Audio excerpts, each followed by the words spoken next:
ိုးရှိကမြန်မာပြည်အထက်ပိုင်းကတောင်တန်းကြီးတွေဝင်းရံထားတဲ့ရွာကလေးတစ်ရွာမှာပျောက်ဆုံးအိမ်လို့ခေါ်တဲ့ပြည့်ဝတ်ဆန်းပြတဲ့ဒဏ္ဍာရီတစ်ခုရှိခဲ့တယ်။အဲ့ဒီအိမ်ကြီးဟာပုံမှန်ဆိုရင်ဘသူမျက်စိထဲမှာမမြင်ရဘဲနေဝင်ရိုးရီအချိန်တွေမှာလမ်းမလာတဲ့သူတွေစိတ်တက်ကြနေသူတွေရဲ့ရှေ့မှာမှဖန်ဆင်းပြတတ်တာပါ။တနေ့မှာတော့မြို့မှာကျောင်းတက်နေတဲ့လူငယ်လေးယောက်ဖြစ်တဲ့အောင်ကျော်စောနန်းနဲ့မေတို့ဟာနွေရာသီကျောင်းပိတ်ရက်မှာအပျော်ခရီးထွက်ရင်းအဲ့ဒီတောအုံနက်ထဲကိုရောက်ရှိသွားကြတယ်။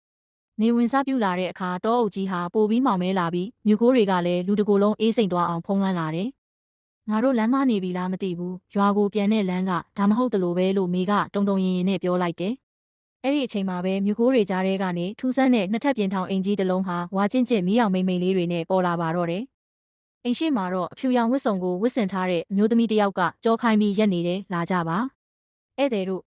ညနေပြီပဲဒီမှာတညနာပြီးမှမနေ့ကမှပြန်ကြတာပေါ့လို့သူမကအလွန်ချိုသားတဲ့အတန်နဲ့ဖိတ်ခေါ်တယ်။သူမရဲ့အတန်ဟာနားထဲမှာဆွဲလန်းသွားစေလောက်အောင်ဆွဲဆောင်မှုရှိနေတာကြောင့်လူငယ်တွေဟာဘာကိုမှမစင်စားနိုင်တော့ပဲအိမ်ထဲကိုရောင်ရောင်မားမားဝင်သွားမိကြတယ်။အိမ်ထဲကိုရောက်တဲ့အခါမှာတော့အပြင်ပန်းထက်ပိုပြီးခဏနေတာကိုတွေ့ရတယ်။စပွဲပေါ်မှာမှွေးကြိုင်နေတဲ့ဟင်းလျာတွေထမင်းဖြူပူပူနွေးနွေးတွေအစင်သင့်ရှိနေတယ်။စားကြပါ။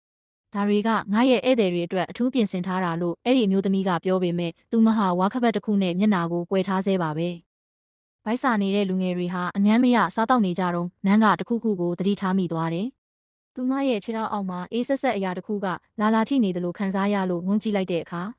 သူမမြင်လိုက်ရတာကခွေးတကောင်မဟုတ်ပဲဖြူရော်နေတဲ့လူလက်ချောင်းတွေကသူမရဲ့ခြေချင်းဝတ်ကိုဆွဲဖို့ကြိုးစားနေတာပါပဲ။နန်းလန်းអော်လိုက်တဲ့အချိန်မှာပဲအင်ကြီးတစ်ခုလုံးဟာအပြင်းထန်တုန်ခါသွားပြီးမီးအောင်တွေအားလုံးနေရဲသွားတယ်။အမျိုးသမီးရဲ့မျက်နှာကဝါခပတ်ပြုတ်ကျသွားတဲ့အခါမှာတော့သူမရဲ့မျက်နှာမှာမျက်လုံးတွေမရှိဘဲဟောင်းလောင်းပေါက်ကြီးနှစ်ခုသာရှိနေပြီးပါးစပ်ကနေသွေးပုတ်တွေစီးကျနေတာကိုတွေ့လိုက်ရတယ်။ဘသူမှဒီကနေ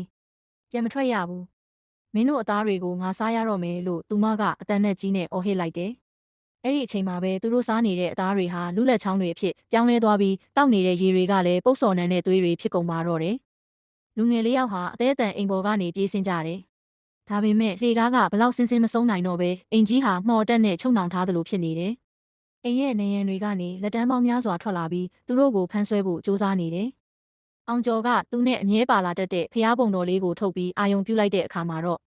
ဝုန်းဆိုတဲ့အတန်ကြီးနဲ့အတူအိမ်ကြီးဟာတစစီပြိုကျသွားသလိုခံစားလိုက်ရပြီးအားလုံးဟာမှောင်တိကျသွားတယ်။နောက်တနေ့မနက်မှာတော့ရွာသားတွေဟာတောဆက်ကညောင်ပင်အိုကြီးတပင်အောက်မှာလူငယ်လေးယောက်သတိမေ့ပြီးလဲနေတာကိုတွေ့သွားကြတယ်။သူတို့ရဲ့အဝတ်စားတွေမှာရွှွန့်တွေတစ်ရွက်6တွေပေးပွားနေပြီးအောင်ကျော်ရဲ့လက်ထဲမှာတော့လူဦးကောင်းကွန်တစ်ခုကိုချစ်ပါအောင်စုပ်ကင်ထားမိတာကိုတွေ့လိုက်ရတယ်။ရွာလူကြီးတွေပြောပြချက်အရအဲ့ဒီနေရာမှာလွန်ခဲ့တဲ့နှစ်ပေါင်းများစွာကအင်ကြီးတစ်လုံးရှိခဲ့ပြီးအင်ရှင်မျိုးသမီးဟာလူသားစားတဲ့ဆုံးမတအူးဖြစ်လို့ရွာသားတွေကအိမ်နဲ့အတူမီးရှို့တက်ခဲ့ကြတာလို့သိရပါတယ်။အဲ့ဒီနေ့ကစပြီးအဲ့ဒီလူငယ်တွေဟာတောထဲကိုဘယ်တော့မှခြေဦးမလှဲ့တော့သလိုညနေချိန်မှာကြားရတဲ့ချိုသားတဲ့အတန်တွေကိုလည်းဘယ်တော့မှအယုံကြည်မရှိတော့ပါဘူး။